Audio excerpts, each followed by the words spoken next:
Welcome back. আমরা আজ এই ভিডিওর মাধ্যমে যোগাশ্রয়ী প্রোগ্রামের একটি গাণিতিক সমস্যা সমাধানের চেষ্টা করব।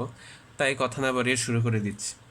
প্রথমে আমাদের যে সমস্যাটি দেওয়া থাকবে যোগাশ্রয়ী প্রোগ্রামের ক্ষেত্রে, সে সমস্যাটি বিশ্লেষণ করার মাধ্যমে আমাদের বুঝতে হবে যে আমরা যে সমাধানটি করতে যাচ্ছি সেগুলা কতভাবে কি ধাপ অনুসারে আমাদের করতে হবে। তাহলে এইখানে যে প্রশ্নটি আপনারা দেখতে পাচ্ছেন, এখানে বলা হয়েছে একজন ফল বিক্রেতার কথা যিনি আম ও পেয়ারা বিক্রি করেন। প্রতি ঝুড়ি আম ও পেয়ারা তিনি 50 টাকা ও 25 টাকা মূল্যে ক্রয় করেন। তিনি তার দোকানে 12টির বেশি ঝুড়ি রাখতে পারেন না। প্রতি ঝুড়ি আম ও পেয়ারা বিক্রি করে তিনি কত লাভ করেন? যথাক্রমে আমের জন্য 10 টাকা এবং পেয়ারার জন্য 6 টাকা। 500 টাকা মূলধন ব্যয় করলে এবং কত ঝুড়ি আম ও পেয়ারা তিনি যদি কিনেন, তাহলে তিনি সর্বোচ্চ লাভ করতে পারবেন। তাহলে এই সমস্যায় আমরা যে জিনিসটি দেখতে পাচ্ছি, আমাদের চেয়েছে যে কত ঝুড়ি আম ও পেয়ারা। এখন এখান থেকে আমরা কি বুঝতে পারি যে আমাদের সিদ্ধান্ত চলকটি হবে পেয়ারা ও আমের ঝুড়ির সংখ্যা। দ্বিতীয়ত আমাদের এইটাই তো যে আম ও পেয়ারার ঝুড়ির সংখ্যা নির্ণয় করতে হবে, কিন্তু আমরা কোন মাপকাঠিতে বুঝবো যে তিনি কত ঝুড়ি আম ও পেয়ারা কিনলে সর্বোচ্চ লাভবান হবেন? সেটা অবশ্যই তিনি যে লাভ করেন তার মোট কত লাভ হবে তা হিসেবে আমরা বুঝতে পারি। তাহলে আমাদের অভীষ্ট ফাংশনটি হবে যে জেড, মানে তিনি যত লাভ করবেন সেটা। আবার এখানে অনেকগুলা অসমতা আছে, অসমতার মাধ্যমে আমরা একটি যে গ্রাফ পাবো, ওই গ্রাফ থেকে আমাদের সমাধানটা নির্ণয় করতে হবে। এখানে বিভিন্ন শর্ত দেওয়া আছে। 12টির বেশি তিনি ঝুড়ি রাখতে পারেন না। তিনি আম ও পেয়ারার ঝুড়ি যথাক্রমে 50 টাকা ও 25 টাকা দরে ক্রয় করেন। তাহলে এইগুলা বিবেচনা করে আমরা এখন সমাধানের দিকে যাচ্ছি। তাহলে প্রথমেই আমাদের কি দেখতে হবে যে সিদ্ধান্ত চলকগুলো কি কি। মনে করি সিদ্ধান্ত চলক কোনটা হবে? প্রশ্নে সর্বশেষ যে সিদ্ধান্ত চেয়েছে, কত ঝুড়ি আম ও পেয়ারা কিনলেন, তাহলে আমের ঝুড়ির সংখ্যা আমরা ধরবো এক্স। আমের ঝুড়ি কত ধরবো? এক্স। আর পেয়ারার ঝুড়ি কত ধরবো? পেয়ারার ঝুড়ি আমরা ধরবো ওয়াইটি। এখন আমাদের উদ্দেশ্য বা অভীষ্ট ফাংশনটি কি হবে? অভীষ্ট ফাংশন আমরা যে মাপকাঠিতে বুঝবো তিনি কত ঝুড়ি আম ও পেয়ারা কিনলে লাভবান হবেন, কারণ আমরা এমন অনেকগুলা মান পাবো যার জন্যে তিনি লাভবান হতে পারেন, কিন্তু সেই যে ঝুড়ি বা আমের সংখ্যা, আম আর পেয়ারা ঝুড়ির সংখ্যা আমরা পাবো, সেখান থেকে আমাদের বুঝতে হবে যে কোনটার জন্য তিনি সর্বোচ্চ লাভ করতে পারবেন। তাহলে আমরা অভীষ্ট ফাংশনটি লিখে ফেলি। ধরি তিনি সর্বোচ্চ কত লাভ করবেন? জেড ইকুয়ালস টু, এখন জেড ইকুয়ালস টু আমরা কি লিখতে পারি? তিনি মোট যে লাভটা করবেন সেটাই তো। তাহলে প্রতি ঝুড়ি আমে তিনি লাভ করবেন 10 টাকা। তাহলে এক্সটি আমে কত? এক্সটি আমের ঝুড়িতে 10x প্লাস তিনি তো পেয়ারাও বিক্রি করেন, তাহলে পেয়ারা বিক্রি করে তিনি যে লাভটি করবেন সেটাও তো এইটার সাথে যুক্ত হবে। তাহলে আমরা আরও লিখব প্লাস y6y।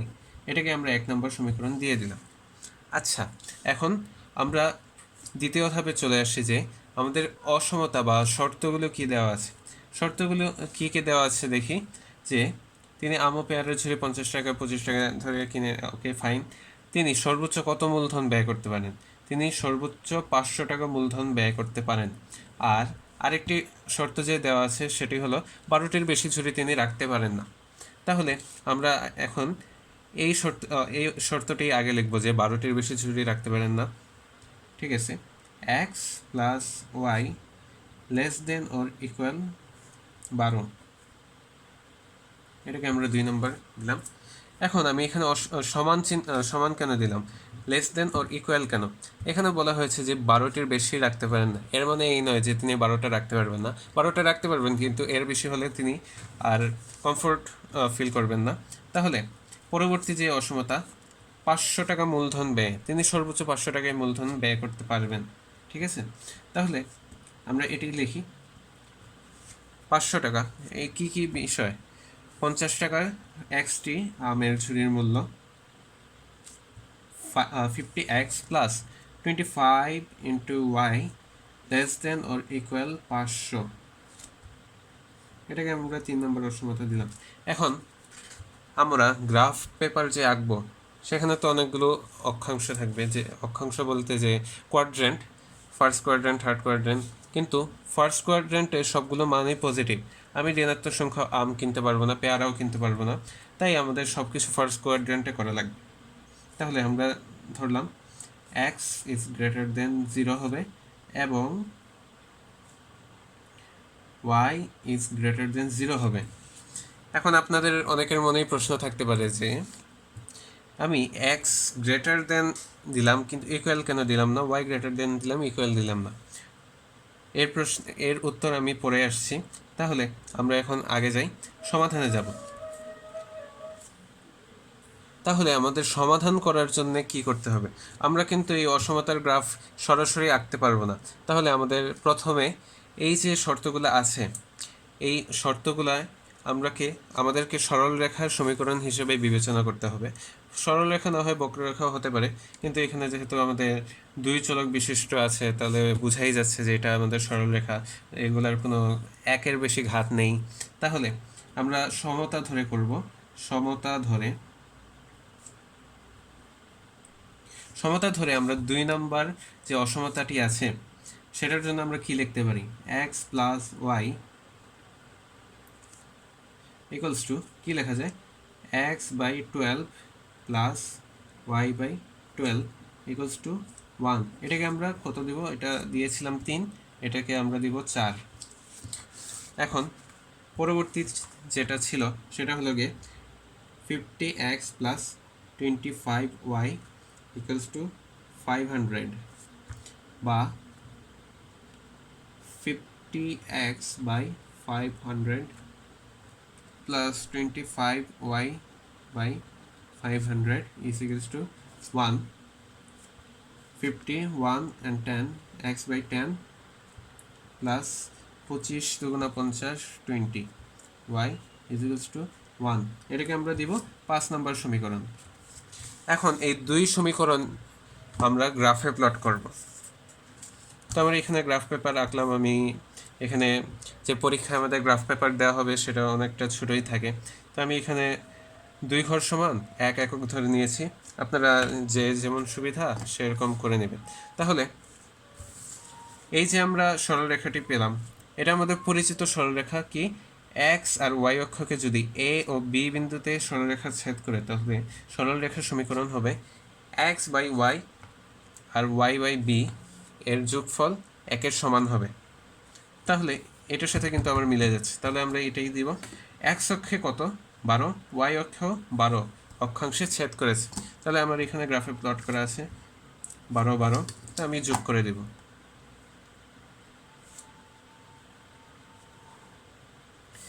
এখন গ্রাফে আমার আরেকটি চিত্র অঙ্কন করা লাগবে, তার জন্য আমি এটাকে মার্ক করে দিলাম যে এটা আমাদের 4 নম্বর সমীকরণ, তাতে আমাদের বোঝার সুবিধা হবে। ওকে, দেন আমরা পরবর্তী সরলরেখায় যাই। এটাও ঠিক same, X by A plus Y by B is equals to 1 সরলরেখার সমীকরণ। এখানে এক্স অক্ষে 10 বিন্দুতে এবং ওয়াই অক্ষে 20 বিন্দুতে, তাহলে এই দুই বিন্দু আমরা যোগ করে দিলেই এই যে সরলরেখাটি পেয়ে যাব। এটা আমাদের কত ছিল? এটা আমাদের 5 নম্বর গ্রাফ ছিল।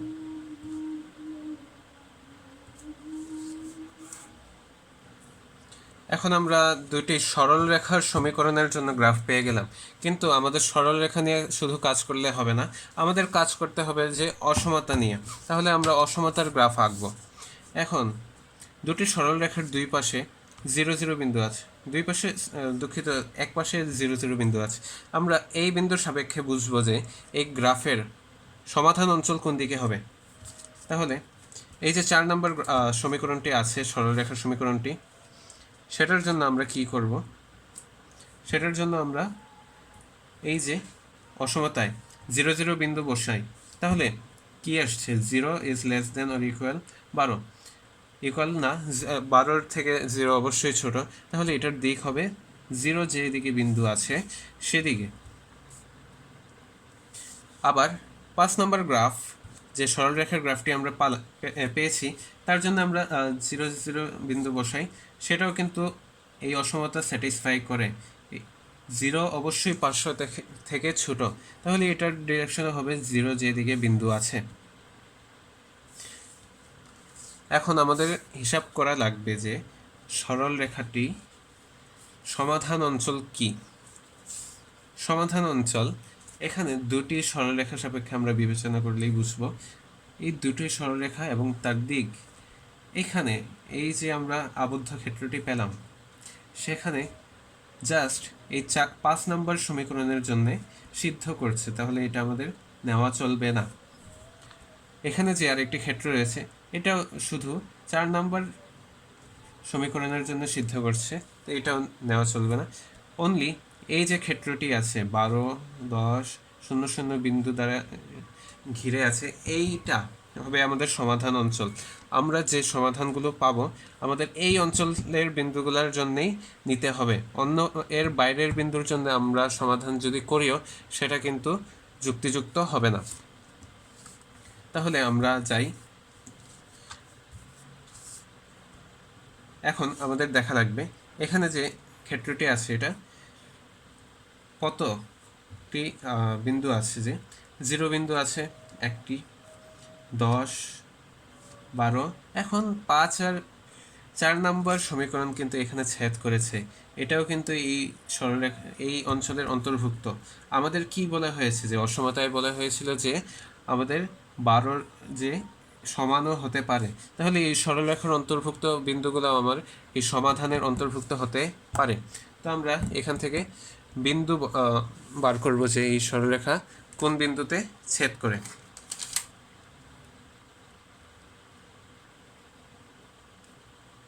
এখন সরলরেখার ছেদ বিন্দু নির্ণয় করার স্যারের যে বেসিক ক্যালকুলেটর ট্রিকটি আছে এই ভিডিওটি আপনারা দেখে নিতে পারেন। আমার হিসাব করা আছে তাই আমি সরাসরি মান বসিয়ে দেই যে 8 এবং 4। আমরা কখনোই গ্রাফ থেকে কিন্তু এই বিন্দুটি নির্ণয় করব না, গ্রাফ থেকে নির্ণয় করতে গেলে আমাদের ভুল হওয়ার সম্ভাবনা থাকে। তাহলে আমরা পরবর্তী ধাপে যাই, যে এই বিন্দুগুলোর জন্যে আমরা কি কি বিন্দু পাচ্ছি, যে এই অঞ্চলে কি কি বিন্দু পাবো, যে 0 12, আরেকটি কি পাচ্ছি 8 4, আরেকটি কি পাচ্ছি 0 10, আরেকটি কি পাচ্ছি 0 0। তাহলে এখন আমি যে আনসারটি দেইনি, যে এখানে আমি কেন সমান চিহ্ন দেইনি, সেটার আনসারে আসে যে তিনি তো ফল বিক্রেতা, তিনি আম ও পেয়ারা বিক্রি করেন। তাহলে আমার প্রশ্নে কি বলা হয়েছে, আম ও পেয়ারা কিনলে তিনি সর্বোচ্চ লাভ করতে পারবেন। তাহলে আমরা ও হিসেবে কি বুঝি, ও মানে দুটি কমন, দুটি কিনাই লাগবে। এটি আপনারা যে আপনারা সেট পড়েছিলেন এ ইন্টারসেকশন বি, এখান থেকে বুঝতে পারেন যে আমরা এটাকে বাংলায় কি লিখি, যে এ এবং বি, এবং আর ও এক কথাই। তাহলে সহজেই বোঝা যাচ্ছে যে আমাদের 0 ইনভ্যালিড, এই সমাধানের জন্য আমাদের 0 ইনভ্যালিড, আমরা 0 নিতে পারবো না। তাহলে এই 0 0 বিন্দু আমরা কেটে দিব। আমাদের এই 3 বিন্দুর সাপেক্ষে নির্ণয় করতে হবে, কিন্তু এই 3 বিন্দুতে তো আমাদের 0 আছে, কিন্তু এই 0কে আমরা কিভাবে অপসারণ করব, এখানে সহজেই অপসারণ করতে পারি।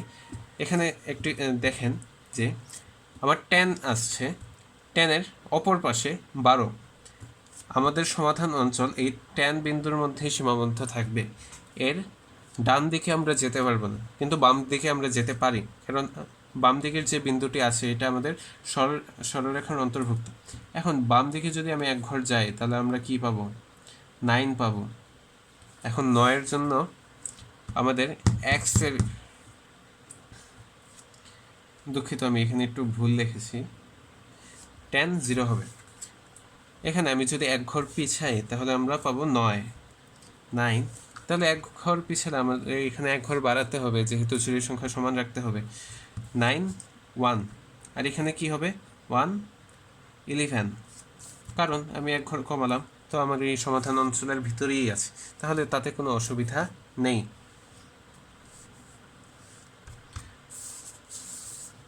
এখন আমরা এই বিন্দুগুলোর জন্য আমাদের অভীষ্ট ফাংশনের রেজাল্ট কী আসে, তো Z8 4 এর জন্য আমরা কি পাবো, 10 × 8 প্লাস 6 × 4 কত, 10 10 80, 424, 104। Z111 এর জন্য কত পাবো, 10 × 1 প্লাস 6 × 11, 66 আর 10 মানে 76। আর Z9 বিন্দুর জন্য কি পাবো, 10 × 9 প্লাস 1 × 11, 9 90 101। 8 এবং 4 বিন্দুর জন্য আমরা কত পেলাম, 104। 1 আর 11-র জন্য পেলাম 76, আর 9 আর 1-এর জন্য 101। তাহলে এটাকে যদি আমরা ঊর্ধ্বক্রমে সাজাই তাহলে কি হবে, Z11 76 লেস দেন, এরপরের পরবর্তী সর্বোচ্চ সংখ্যা 101 মানে Z91 এর জন্য। এর পরবর্তী সংখ্যা কি হবে, Z84 এর জন্য। এখন প্রশ্নে আমার চেয়েছিল যে কত ঝুড়ি আম ও পেয়ারা কিনলে তিনি সর্বোচ্চ লাভবান হবেন। আমরা যে এই সম্পর্কটি পেলাম, এই সম্পর্ক থেকে কি দেখা যাচ্ছে যে Z84 এর জন্য তিনি সর্বোচ্চ লাভ করতে পারবেন। এখন Z84 মানে কি, 8 ঝুড়ি আম এবং 4 ঝুড়ি পেয়ারা।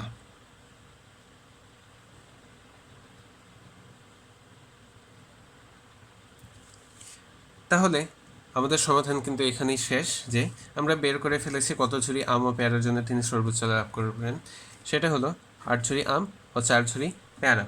তো এইভাবে আমাদের সমাধানগুলো আস্তে আস্তে ধাপে ধাপে সম্পন্ন করতে হবে, তাহলে আমাদের ভুল হওয়ার সম্ভাবনা কম থাকবে। আশা করি আপনাদের ভিডিওটি ভালো লেগেছে। সবাইকে এতক্ষণ সাথে থাকার জন্য ধন্যবাদ।